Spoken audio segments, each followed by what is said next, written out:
Hi guys, once your hips are moving well, it is awesome to get into nice flowing movements and stringing movements together. So I really love this hip floor flow that Jenny is going through.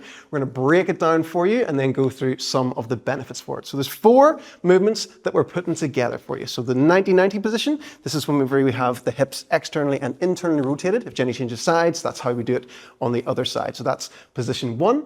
We then also have the adductor bridge. Now the big key point about this one is that Jenny really tries to focus on the back leg, the inside of it, the adductor, trying to drag herself up into that position, and she squeezes her bum at the top of there. So if she was to do reps like this, she'd just go back down and then back up. So that's the adductor bridge. That then puts you into the lunge position, so she can step herself around into the lunge, and this would be your standard lunge. So if Jenny was to do a quick lunge for me, she would just stand up.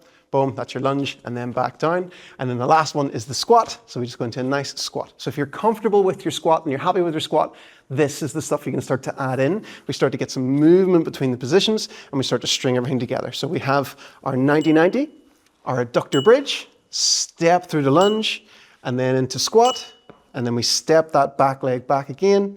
We step around, we sit ourselves back down, and then we window wiper into 90-90, and then we bridge ourselves up, and then through, and then a squat. So you'll need a little bit of floor space. Who knows where you're going to end up, but it's a lovely way to string things together. You're working on your proprioception, you're working on your body awareness, and you're working on strength as well. So really nice things to work on all at the same time together. It's going to help to make your hips stronger. It's a bit of fun as well. Try and keep your breathing relaxed the whole time. The more you practice it, the better you'll get. So it will be clunky at first. Break it down into those separate movements, and then you can start to string them together, just like Jenny.